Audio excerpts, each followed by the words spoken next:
યુવક સહિત 3 વ્યક્તિઓ સાથે કુલ રૂપિયા 16.90 લાખની ઠગાઈ થયાની ફરિયાદ અઠવા પોલીસ મથકે નોંધાઈ છે. નોકરીની લાલચમાં ભૂપેન્દ્ર શર્મા અને તેના મળતિયા બ્રિજેશ પટેલે ઉંગત મંડીના સર્વર અને આઈપી એડ્રેસનો ઉપયોગ કરીને પોસ્ટ ઓફિસના નકલી મેસેજ મોકલી રકમ પડાવી લીધી હતી.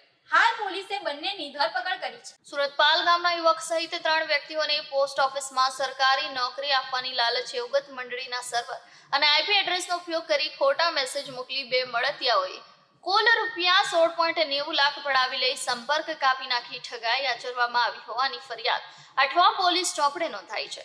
અઠવા પોલીસ સૂત્રો દ્વારા પ્રાપ્ત થતી વિગત મુજબ પાલ ગામ સ્થિત જૈન દેરાસર નજીક લુહાર મહોલ્લામાં રહેતો નિર્ભયભાઈ પ્રફુલભાઈ ગજ્જર નવેમ્બર 2024માં મુથુટ ફાઇનાન્સના પાર્ટ ટાઈમ જોબ કરતો હતો. તે વેળાએ નાનપુરા ખાતે રહેતા સંબંધી મારફતે તેનો સંપર્ક ભૂપેન્દ્રભાઈ શર્મા સાથે થયો હતો.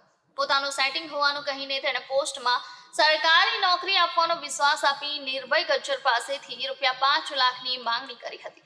વિશ્વાસમાં આવી નિર્ભય દ્વારા અભ્યાસ સહિતના ડોક્યુમેન્ટ વોટ્સઅપ કરવા ઉપરાંત 11/11/2024 થી તારીખ 19/11/2024 દરમિયાન ગૂગલ પે થી કુલ 1.50 લાખ અને રોકડા 2 લાખ મળી કુલ 3.50 લાખની રકમ ચૂકવી હતી.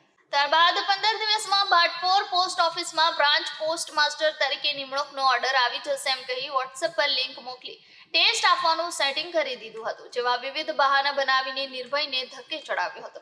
અંતે નાણાં પરત માંગતા રૂપિયા 25,000 પરત કરી બાકીના 3.25 લાખનું કોરા કાગળ પર લખાણ આપી મળતિયા બ્રિજેશ પટેલને પૈસા આપ્યા છે એમ કહી બ્રિજેશનો મોબાઈલ નંબર મોકલ્યો હતો, પરંતુ તેનો નંબર બંધ આવતા ત્યારબાદ તપાસ હાથ ધરવામાં આવતા બંને મળતિયા દ્વારા અન્ય ધ્રુવભાઈ પાસેથી 6.50 લાખ તેમજ મીતભાઈ પાસેથી 7.15 લાખ મળી કુલ 16.90 લાખ પડાવી લઈ ઉગત વિભાગ કાર્યકારી સહકારી મંડળી લિમિટેડના સર્વર અને આઈપી એડ્રેસનો ઉપયોગ કરી ખોટા પોસ્ટ ઓફિસને લગતા મેસેજ બનાવી ઠગાઈ કરવામાં આવી હોવાની જાણકારી સામે આવી હતી.